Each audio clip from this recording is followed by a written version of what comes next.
project. It is a relatively new nonprofit if you haven't heard of us or if you kind of sort of have. We just received our 501c3 status back in November. So when I say new, we're very new. And we, just to give you a quick background, we started off as just from a conversation of another student saying, hey, Charlene has a grant writing certificate, maybe you could do a research project on it. And then we had a couple conversations and it escalated from there, and here we are. So we are trying to, we're trying to cover 3 main areas of education. They're pretty broad though, and it is pre-K through college. So we are taking a lot. We are looking at teacher training, community workshops, and student services, and under those umbrellas we have a lot of projects that are going to be coming up that we're in the process of developing, and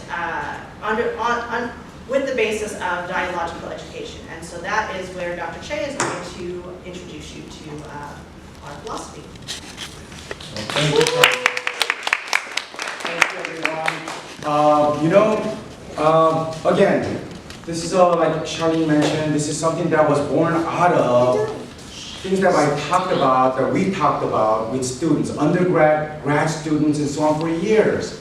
And there are already people that I've actually had as my graduate students here that actually have gone on to become professors themselves.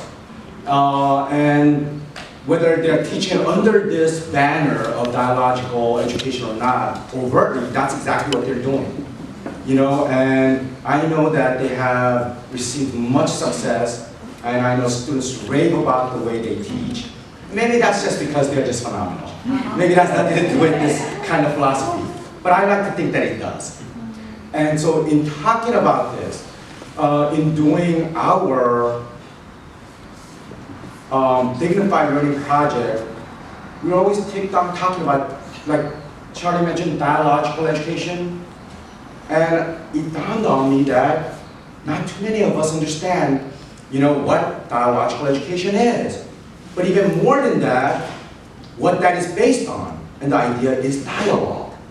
But when we talk about dialogue, there are so many ideas that are floating around that may really not be what we are talking about. So I thought, to actually kick off what we're doing, why not talk about the very philosophy that underpins our entire organization. And hopefully, we will transform education, at least in San Diego, in Southern California, in the United States, for sure. And I don't want to say anything else because other countries are already doing some of these things. It's just that we are always lagging behind. Although we like to pound our chest and say we're leading the world in everything, right? And I'm not really too sure in what categories we lead the world in. There are some categories for sure that we lead the world in, and that is, right? Incarceration rate, right? Building of the bombs that can destroy everything, and those kind of things, right? But beyond that, I think it is an opportunity for us to actually talk about a philosophy and how to translate that into everyday reality. And I think that is the trick. So when we're talking about teacher training, it's not that we're going to be doing teacher training in the traditional sense of just doing techniques. A lot of people actually mistake teaching with educating, right? And a lot of times teaching involves a lot of techniques. So lesson plan, right? Maybe the way you engage your students. Even the idea that you should be empathetic to your students and listen to your students. While a lot of those things may actually increase, better learning from the students and so on, I'm not really too sure if that alone actually allows the students to critically understand or look at the underpinnings of the problems that arise in our society, right? So without further ado, I just want to do a real quick kind of thing on what is dialogue. And it's not going to be really philosophical. I try to make it so that it's just kind of somewhat easy to digest. And in doing this, I actually had to think for myself, like, yeah, what the heck is dialogue, right? And let's go from there. So let's hit the next one. So what is dialogue? Social ontology of I and thou. Let's not worry about what that means at this point. Okay? Social ontology of I and thou. Okay? Because by the time this is finished, I think that will become somewhat evident of what it was that we're talking about. Epistemological curiosity, what is this? Those two things, let's leave it alone. Social ontology of I and thou, and epistemological curiosity. So, let's start with what is the typical understanding of dialogue.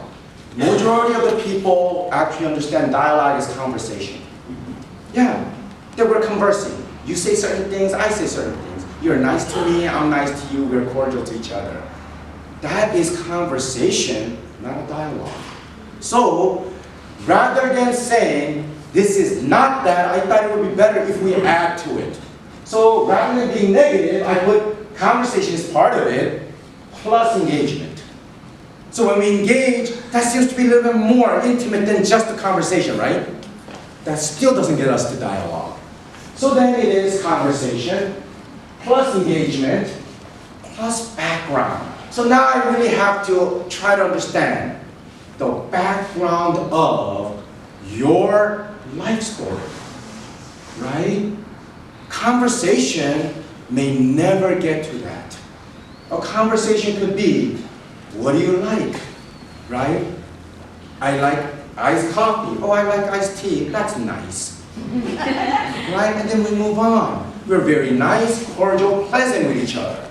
But I need to actually get a little bit more background to figure out and to understand who you may be. Whether it is an individual, group of people, community members, or students.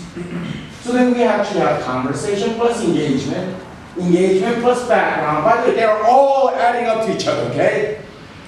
Background plus understanding. Understanding. So in order to understand, I first have to listen, right? I do. I can't understand you if I'm not listening to you. So one of the things of dialogue is I really need to not simply pay attention, but understand you. I really have to engage in trying to understand you. In sociological terminology, this is when people say, especially in symbolic interactionism, right? Putting yourself in somebody else's shoes, right? Taking the role of the other. Absolutely. That's some of the things that we talk about, understanding. Still not enough, right? So we have conversation plus engagement, plus background, plus understanding, understanding plus transparency and exchanging information. Yep, the idea is we've got to be honest. We've got to be transparent in the way we actually exchange information, right? But that's still not enough.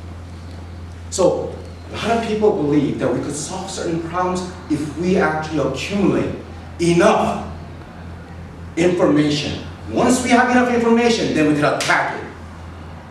You may be able to, and that may be true in certain points, but with respect to dialogue, it still isn't dialogue. Not yet, by all means. That's what he said, we have dialogue? Not necessarily. Next slide, please. So, just a little segue. After having talked about all the things in the first page, that's when now we actually have something that is very popular, right? In our current modern day language. That is something like student-centered teaching, student-centered learning. With respect to the medical field, what is so popular is patient-centered care, right?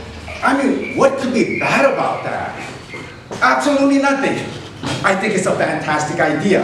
But again, with respect to dialogue, is that dialogue? And the answer is still no. Because think about this. So, student-centered usually means that we have to show compassion and we have to be attentive to the patient, to the students, right? So we put the students as the center, and now we have to actually be attentive. And we have to be compassionate. And we gotta really almost show intimacy. Those are all fantastic characteristics that may lead to dialogue, but we're still not there. So here it is, courting intimacy. So that's student-centered plus courting intimacy. Courting intimacy plus close examination, right? We gotta examine things very closely. But even then, still, we may not have actually dialogue. It says here, dialogue is not an encounter, folks. Dialogue is not an encounter. You know, people again mistake encounter. But you could actually have an encounter without ever truly understanding or actually what we call having jumped into the life world of the other. We could actually have it. It's almost like, you know that movie Long Time Encounter, Closing Encounter of the Third Kind, right? But encounter seems more like two entities just coming, like brute facts coming together, right? So encounter. We can no longer use things like not a partnership of two distinct entities. That's the kind of words that we use a lot too. We're partnering with the community, right? But usually what happens, the reason why I try to go away from those words is when we say we're partnering with the community, what usually happens is that partnership really isn't equal. That partnership, by and large, no matter if the people who are considered to be experts and so on want a partnership with the community, it's usually, okay, we'll listen to you, but then let me give you the real, right, proper guidelines to how to solve this issue, right? Because that partnership actually, again, understands almost, right? That's not dialogue, folks. That might be a compromise, not dialogue. So then it says, must go beyond ideas and terminology, like stakeholders. Ooh, that's another one, stakeholders. Ooh, gotta get away from that.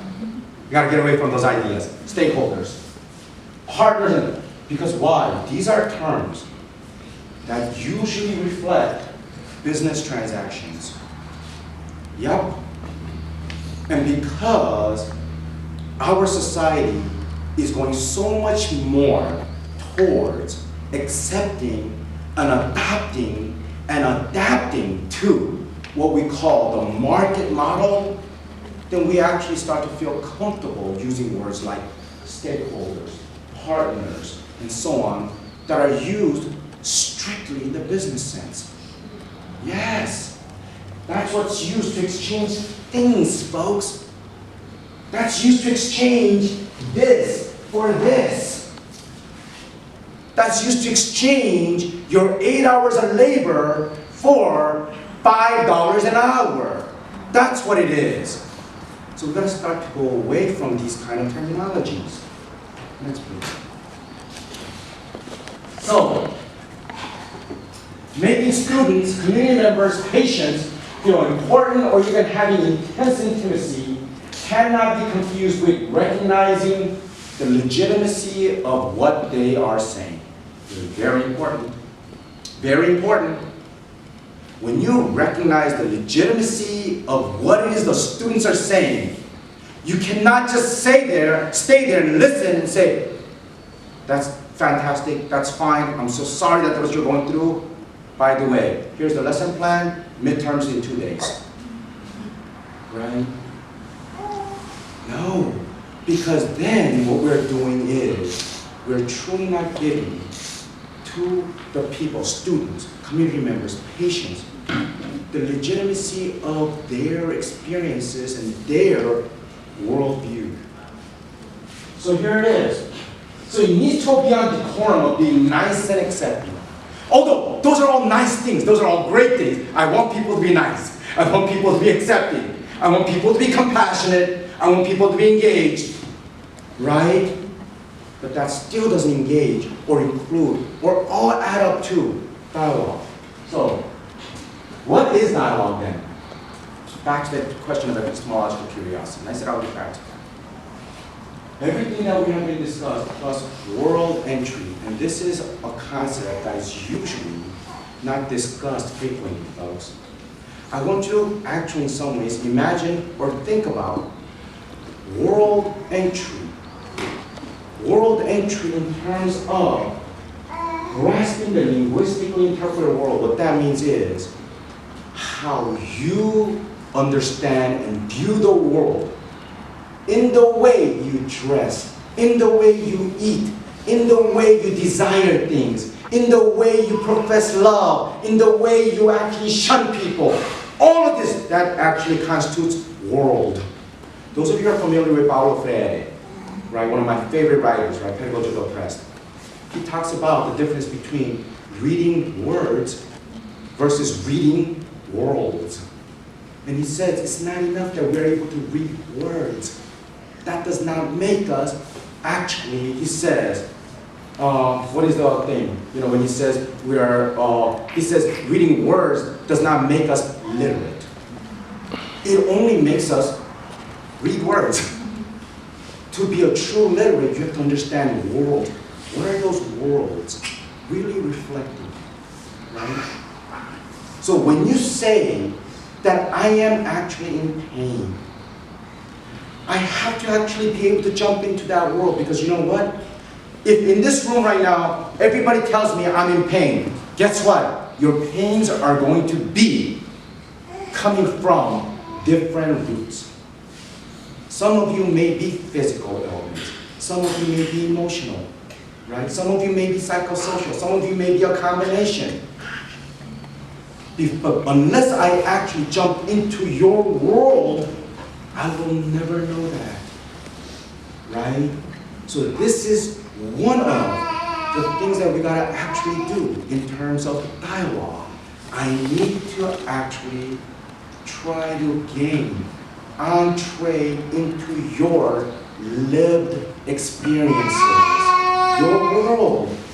So, oh, by the way, this is amazing because, you know, my wife actually works at UCLA and she's a neuropsychologist, so she deals with a lot of these medical issues, patient issues, and so on. What happens a lot is if they find a patient who actually speaks Spanish, right? The thing that they do that they think solves all the issues, right, is to get that person either a Spanish-speaking interpreter, right, or somebody who's able to speak and understand Spanish. As if speaking the same language automatically puts you in the world. If that were the case, how is it that we're all speaking English and yet we all occupy and live different worlds? How is it that we all speak English and what? 40% of those who voted, or 45, whatever it was, voted for Trump. How's that even possible? If in fact we all occupy the same worlds, right? So just because you speak the same language does not necessarily mean anything. That's what I was saying. That may just be referring to a technique. Even if you speak the same language, you actually have to philosophically be vulnerable, folks. You have to be vulnerable enough to be able to enter into somebody else's world. Why? Because that's got to be reciprocated. Yep. In order to engage in dialogue, you actually have to be vulnerable so that you could actually attempt to enter somebody else's and somebody else into you. And I use that word actually intentionally, vulnerability, because you know why? That's not an easy thing to do. It is not easy for us to let anybody just enter into our world. Right? Because remember we talked about transparency, you gotta be honest? Right? But those are things that may add up to constitute dialogue. It's not over yet. It says, as an introduction to idea in respect to community engagement. One more, please. Dialogue as epistemological entree. Yeah?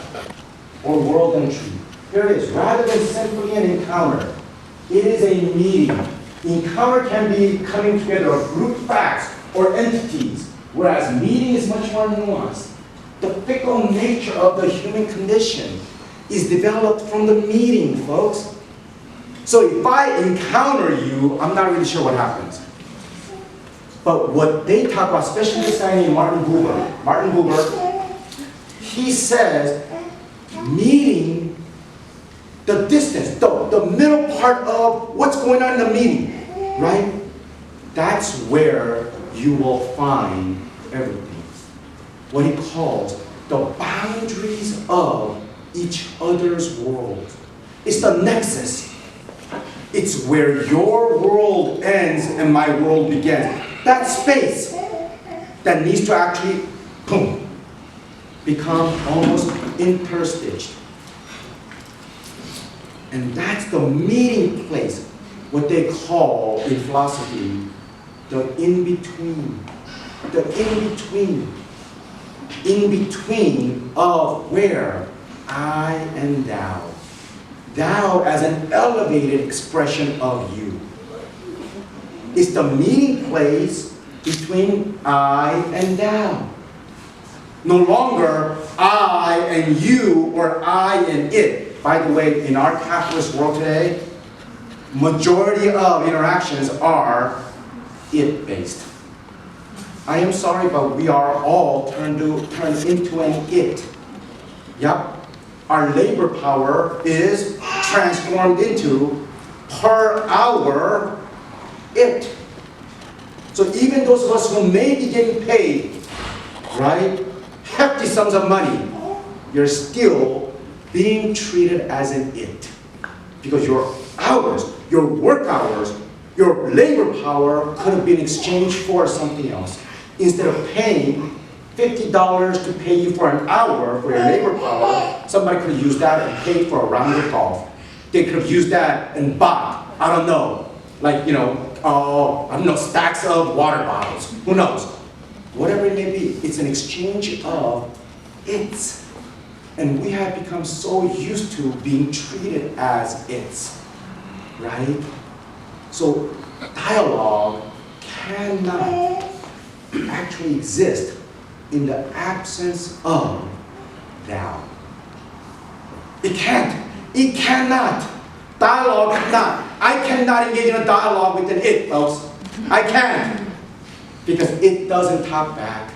It doesn't think back. It doesn't look back at me. It doesn't hold me accountable. It doesn't tell me it loves me. It doesn't tell me that I'm irresponsible. It doesn't tell me that I'm compassionate. It doesn't tell me anything, right? And yet, that's exactly what we're doing when we start using words like partnership, because a lot of times that is used for what? Efficiency or something that I could get from that other entity. It's a partnership. That person or that group will provide this, and I provide this. See? And we try to make it as equal as possible, and we say, good deal. Absolutely not. So, dialogue constitutes at least these two basic philosophical ideas. One, learning to interpret local knowledge, life over the community or groups and so on. You know what? This is very important, folks. We have to learn to interpret. By the way, all of us are readers of books. We are readers of movies. We're readers of everything. This is one of the reasons why I could show you right now a motion picture or a documentary, and guess what? We're staring physiologically at the exact same thing. Physiologically, we're staring at the exact same thing, and yet we'll come up with different interpretations, do we not? Why do you think that is? And by the way, it is that way because we can never see whatever we hear, whatever we think, through the filter of our entire life experiences. I'm sorry, but that is impossible. We're always filtering everything. We are filtering the world through our experiences, folks. So if I want to actually gain world entry, I really want to engage in a dialogue with you, not simply a conversation.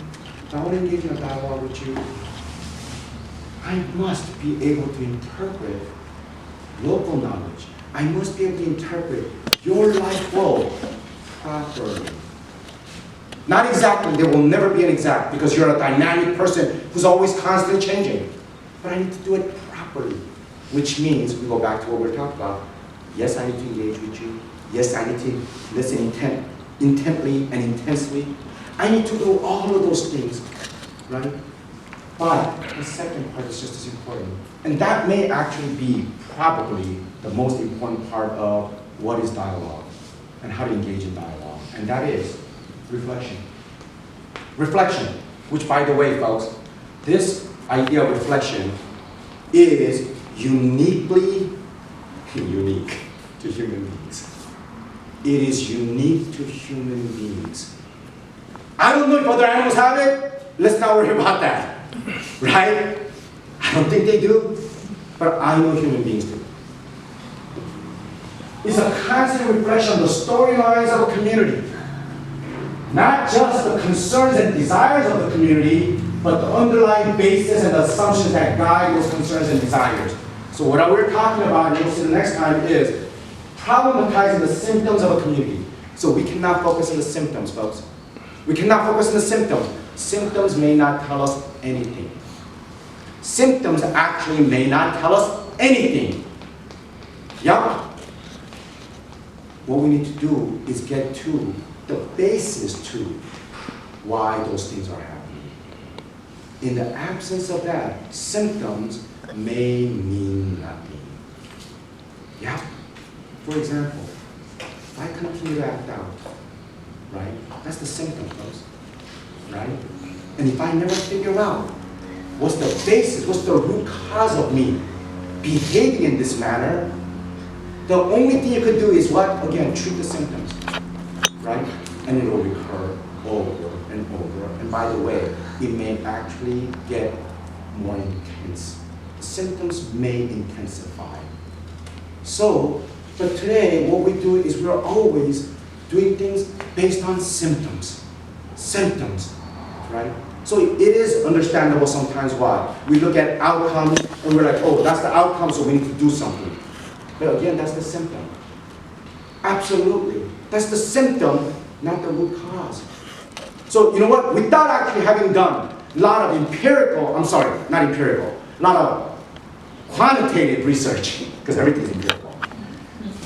Without having done much of that, you know the outcome that ethnic minorities actually have a lower rate of graduation. Women, even while they are outpacing men in just about every single category, are still lagging behind, right?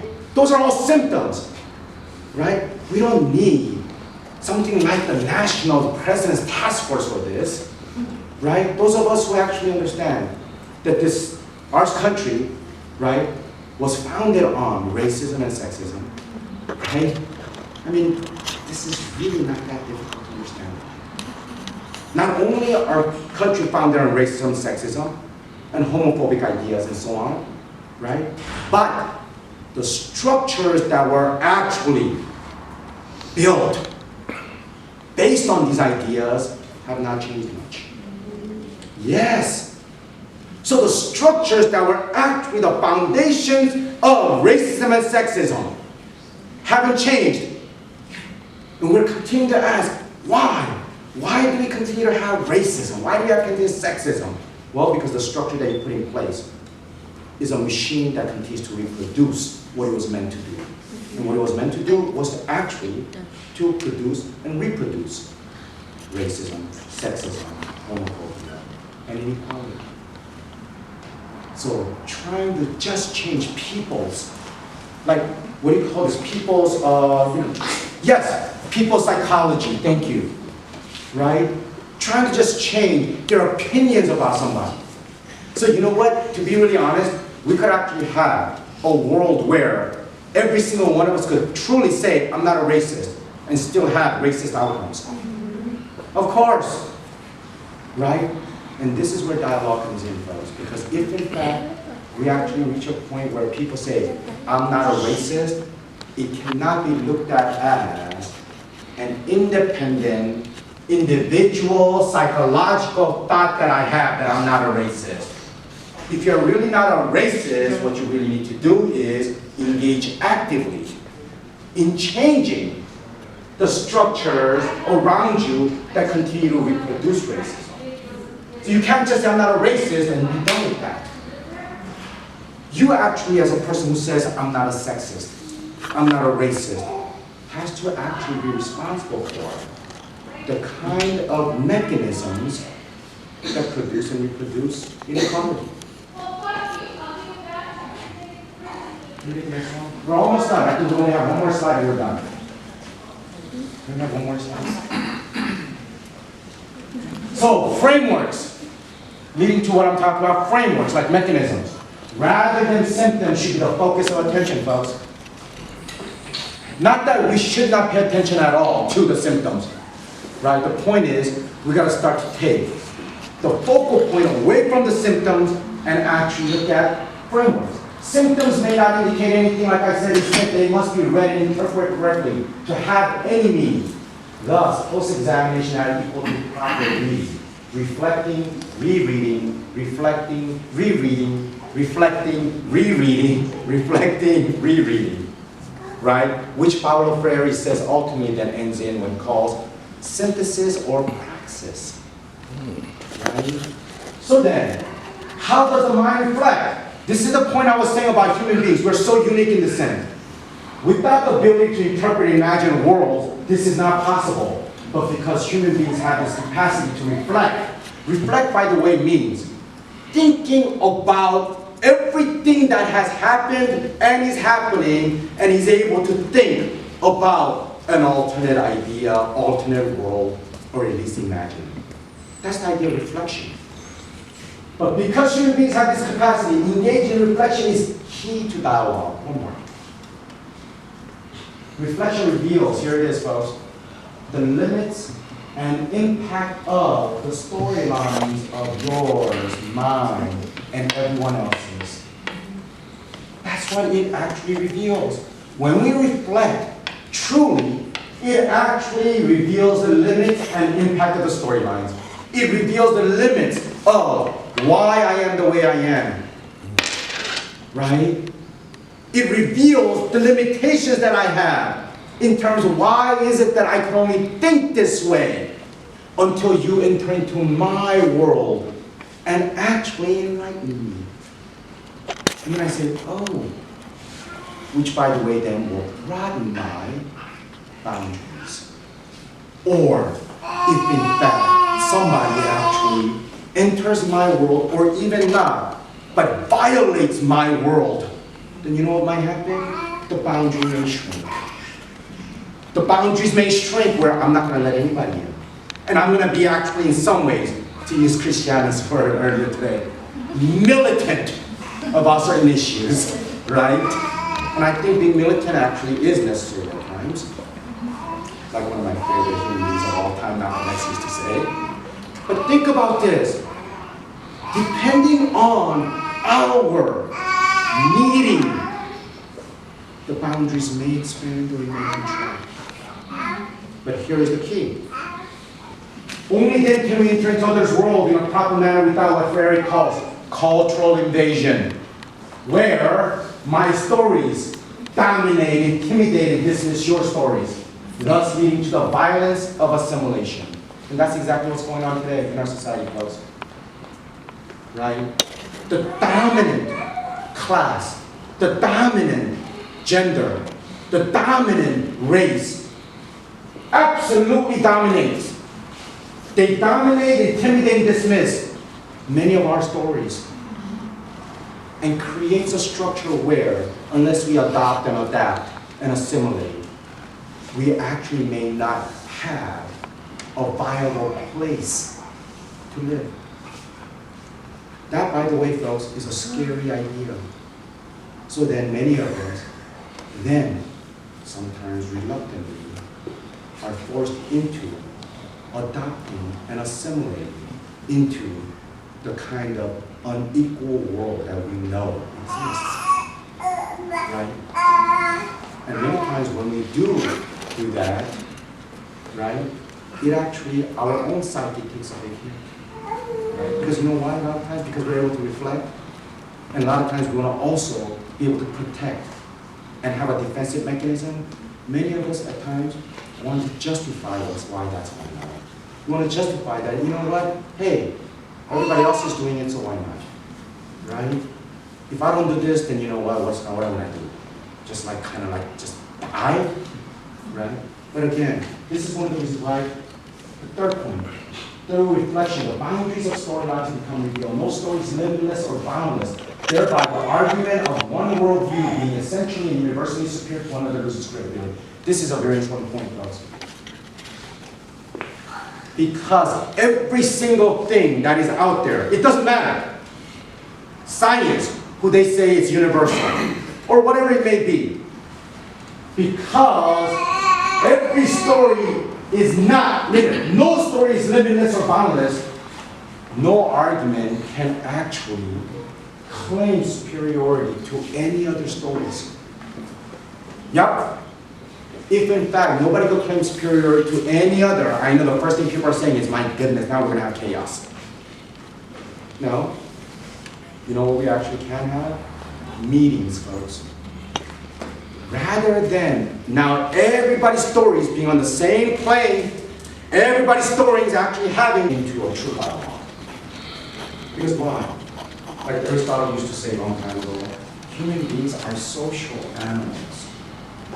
Our human condition is to be social. So if we're social beings, we're always looking to connect with other human beings, right? It just makes it much more easier when I know that I can connect to you, I can connect to you, I can connect to you, without the specter that you are actually 20 feet tall, that you actually walk like a giant. Instead, we could actually meet, we could engage in a dialogue as equal and free human beings. Next one. I think this is it. Yes. What is left then is the urgency for dialogue so the world can reflect the meeting place between I and thou. Yeah? That's all that is left now, folks. Once we are transparent, once we approach each other from compassion, once we actually court intimacy, once I listen to you, once we do all of these things leading up to dialogue, and then we go into the idea of understanding the storylines properly, and then reflecting. And then understanding and re-reflecting. Once we actually do all of these, what is left is the urgency for dialogue so the world can reflect the meeting place between I and not simply you, but thou. Yes. This is not easy or entirely efficient. And it isn't, folks. Right? Especially in a capitalist world where efficiency is the name of the game. By the way, in capitalism, when you have to sell as much as possible to, accumulate as much wealth as possible in the shortest time, efficiency becomes number one thing. What we're talking about is not efficient. Not at all. It's not. But that actually is the only way that we could truly engage in being a human being. But we must be engaged in order to bring about a world that is uniquely human, a world based on dignity and love. Yep. That's it. A world that is based on dignity and love. And by the way, love that encompasses everything, including respect, including responsibility, right? Including challenging and so on. So before I leave off, the thing that we went back to, the social ontology of I and thou, hopefully you understand what I'm talking about now, right? It's the being. How should human beings be? That used to be the question. How should we be? And they used to say, let being be. Let us just be, right? Don't actually constrict us with all this craziness of rules that seem so rigid, where all of us have to what? Struggle and mutilate ourselves just so that we could fit into those rules. How silly is that? Right? That's the social ontology I have. And epistemological curiosity, that's what Freire says all the time. He would say, in order for us to engage in true dialogue, we actually have to engage in, he said, epistemological curiosity. Epistemology is the idea of knowledge.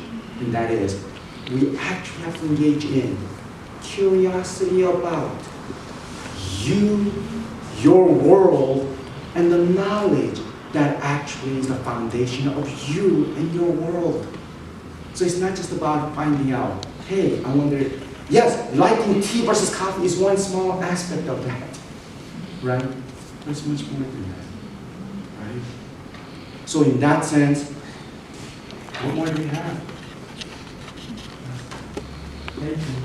All real living is moving. Yep, all real living is moving. You know, I shared this idea with my last sociology education class. You know, this guy, Albert Camus, used to always say, you know, the only way to combat an unfree world is to become so absolutely free that your very existence is an act of rebellion. Think about that. The only way to deal with an unfree world is to become so absolutely free that your very existence is an act of rebellion. Right?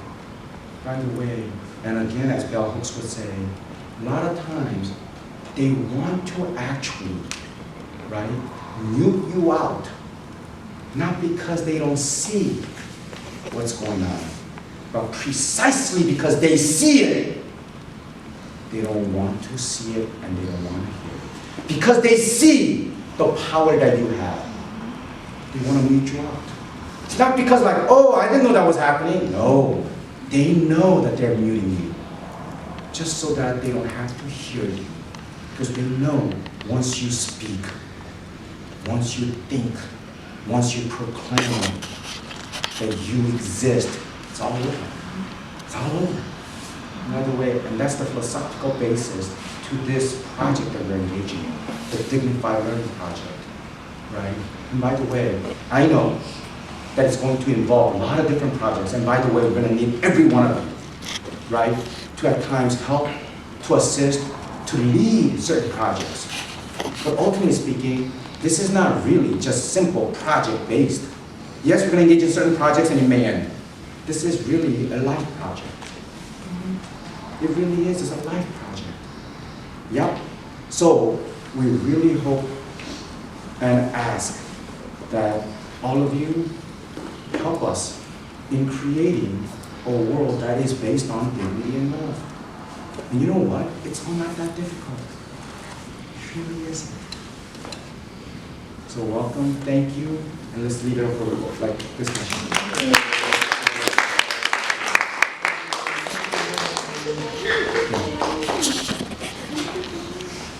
So, can we, and by the way, this is not like a question and answer. It can partly be that,